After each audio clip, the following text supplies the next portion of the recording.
अस्सलाम वालेकुम स्टूडेंट्स, उम्मीद है आप सब खैरियत और आफियत से होंगे। आज हम यूनिट नंबर 9 बाइनरी नंबर्स जो है चैप्टर हम स्टार्ट कर रहे हैं। इस चैप्टर में दो सेट हैं, सेट ए और सेट बी। जो सेट ए है उसको शुरू करने से पहले हमें समझना होगा बाइनरी सिस्टम है क्या, और ये पूरा चैप्टर हम कर रहे हैं विद बेस 2 और बेस 10, ये दो चीज़ें क्या हैं। जब हमें ये समझ आ जाएगी उसके बाद हमारे लिए तमाम क्वेश्चंस को सॉल्व करना आसान हो जाएगा। तो सबसे पहले देखते हैं कि बाइनरी सिस्टम क्या है। All electric devices from light switches to computer have one characteristics in common, they can be in only 2 states, either off or on.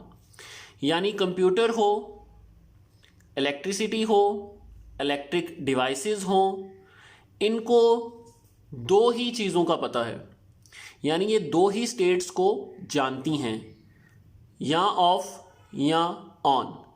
ये ऑफ और ऑन 0 और 1 से डिनोट किए जाते हैं।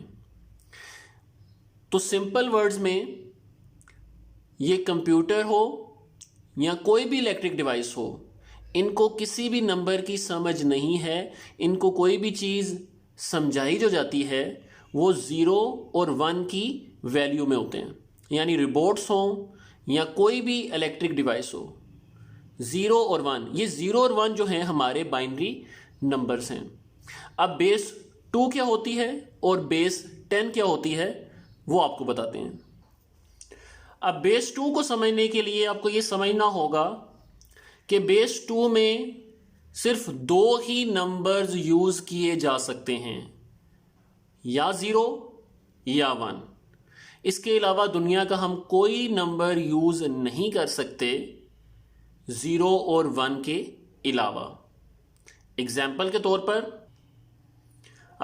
तौर पर मैंने 8 डिजिट कोड लिखा है जिसका है नंबर 10110111।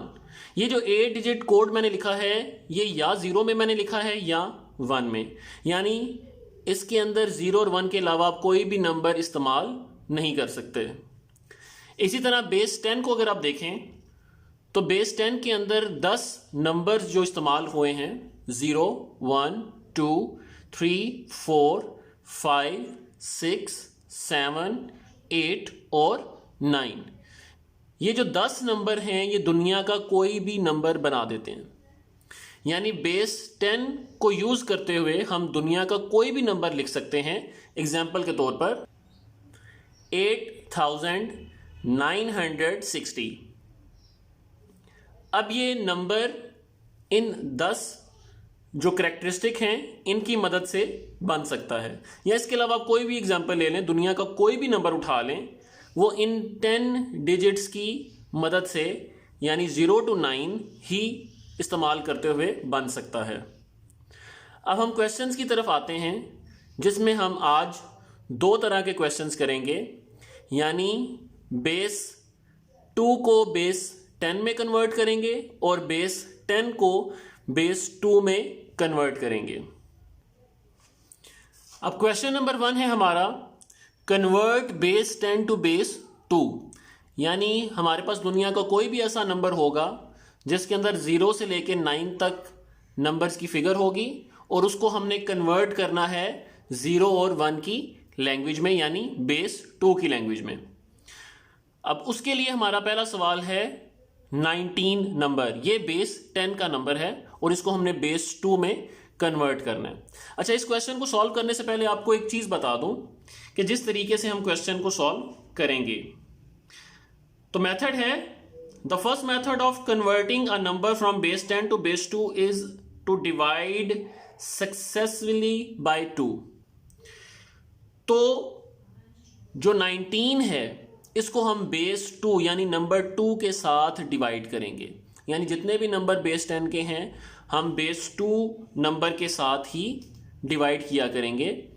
अब ज़रूरी नहीं है कि पूरे का पूरा नंबर 2 पे डिवाइड हो जाए, इसलिए ये ज़रूरी है कि हम क्वेश्चन के अंदर रिमाइंडर भी रिकॉर्ड करें। तो रिकॉर्डिंग द रिमाइंडर जो है ये जरूरी होगा। अब एग्जाम्पल के तौर पे मैं बताता हूं कि कोई भी नंबर जिसको 2 से डिवाइड किया जाए उसमें रिमाइंडर को साथ साथ कैसे रिकॉर्ड किया जा सकता है और हर नंबर को 2 पे डिवाइड कैसे किया जा सकता है। तो वर्किंग स्टार्ट करते हैं। वर्किंग स्टार्ट करने के लिए हम एलसीएम की तरह इसको लिखेंगे, यानी 19 अंदर और 2 से डिवाइड करना है। और याद रखिएगा हर स्टेप के ऊपर हमने रिमाइंडर रिकॉर्ड करना है, चाहे वो 0 हो या 1 हो। तो 2 के टेबल पे 2 कितने से 19 पर जाता है, तो 2 1 से चूंकि बड़ा है इसलिए हम दोनों डिजिट्स जो 19 है इनको यूज करेंगे, 1 और 9, 19। तो 2 9 जा 18 होता है, 2 9 जा 18, 2 9 जा 18। तो मुकम्मल 19 पर तो जा नहीं सका, इट्स मीन कि एक नंबर ऐसा रह गया है जो हम डिवाइड नहीं कर पाए, तो वो हमारा रिमाइंडर की सूरत में 9 से आगे आपको नजर आ रहा है। अब सेकंड स्टेप में याद रखिए हमने 2 से ही डिवाइड करना है, पूरा का पूरा क्वेश्चन हम 2 से डिवाइड करेंगे। नेक्स्ट स्टेप में मजीद 2 लिखते हैं और 2 से डिवाइड करके देखते हैं।